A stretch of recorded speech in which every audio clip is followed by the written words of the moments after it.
ঠিক আছে, আমরা এসছি আজকে, মানে আমাদের ডাকা হয়েছে অনুষ্ঠান করতে বেসিক্যালি। তো আমাদের নাম হচ্ছে, যদি বলে দিই, আমি হচ্ছি ভোকালিস্ট, রিদম গিটার বাজাই, আমার নাম সৌবর্ণ। আমার সঙ্গে আমার ভোকালিস্ট আছে কৃষ, ও আমাদের মেইন গিটারিস্ট হচ্ছে স্বস্তিক বাজায়, আর ড্রামসে আছে অনিশ।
এইমাত্র পড়িয়ে উঠলাম, আর শীতকাল না, এই দেখো কম্বল গায়ে দিয়ে বসে আছি, পড়িয়ে উঠে কম্বলটা নিয়ে বসে আছি। আর আমাদের মানে আজকে ছেলের কলেজ ছিল, ওর সকালবেলায় বেরিয়ে গেছিলো কলেজে, তো আমি তোমাদের সঙ্গে তখন শেয়ার করতে পারিনি। সকালবেলাটা না এত তাড়াহুড়ো থাকে বলার মতন না।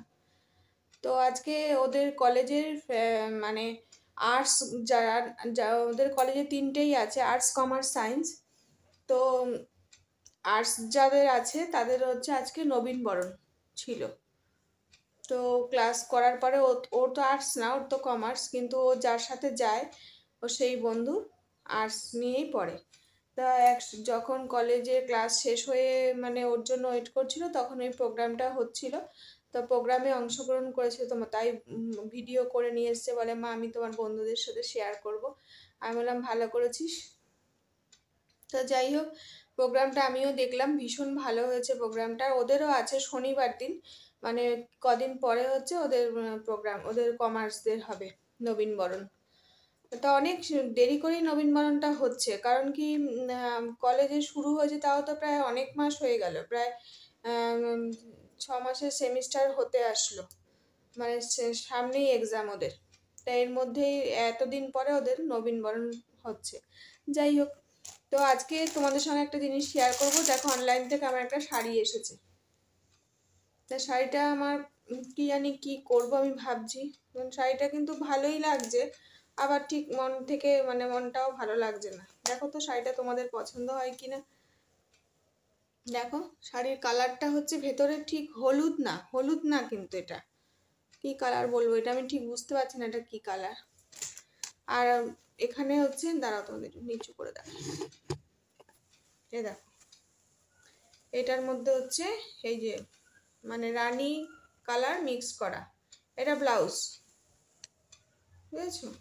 আর এই পাটটা হচ্ছে কিরকম বলো তো, পাটটা হচ্ছে মানে শাড়ির পাটটা এইরকম বর্ডার দেওয়া, আর পুরো শাড়িটা হচ্ছে এক কালার, এই কালারটা, এটা আঁচল।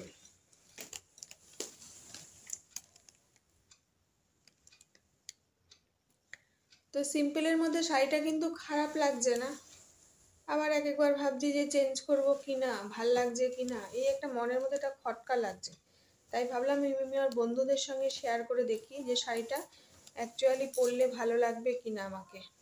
পুরো শাড়িটাই প্লেন, বুঝেছো, শুধু পাড়ের দিকটা এইরকম, আর বর্ডারটা দেওয়া আছে এই কালারে, যেহেতু ব্লাউজটা রয়েছে এই কালার, ওই কারণে বর্ডারটা দেওয়া। তো তোমাদের কেমন লাগলো এই শাড়িটা একটু জানিও প্লিজ, তাহলে আমি সেই বুঝে রাখবো, আর না হলে চেঞ্জ করব।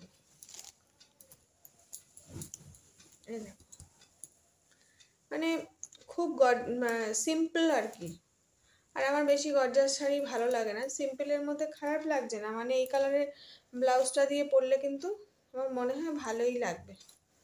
তো দেখো, তোমরা একটু কমেন্ট করে প্লিজ জানিও তো যে শাড়িটা কেমন হয়েছে, এই যে আঁচলটা। আজকের ব্লগটা এখানেই শেষ করলাম, টাটা, সবাই ভালো থেকো, গুড নাইট। এখন অনেক রাত্রি বাজে, কিন্তু 10টা বাজে, পুরো 10টা, পাক্কা 10টা বাজে। আমাদের খাওয়া দাওয়া এখনো হয়নি, যাব নিচে, এখন রান্না আছে, জাস্ট খাবারটা গরম করবো আর খেয়ে নেব। তো ভাবলাম তার আগে দুপুরবেলা শাড়িটা এসছে, আর আমার ছেলে যদি কিছু আসে না, কতক্ষণে সেটাকে খুলবে, মানে আমি দেখার আগে ও জানে এটা মায়েরই জিনিস, কিন্তু ওর আগে দেখতে হবে। তো দেখেছে, তা আমাকে আবার মানে একটু আগে নিচে থেকে এনে বললো যে তোমার শাড়ি এসেছে। তা আমি বললাম যে বন্ধুদের সঙ্গে শেয়ার করি, বলে আমার খোলা হয়ে গেছে। তা ভাবলাম যাই হোক, তাও একটু শেয়ার করে দেখি তোমাদের কেমন লাগলো। টাটা, গুড নাইট, সবাই ভালো থেকো, সুস্থ থেকো, গুড নাইট।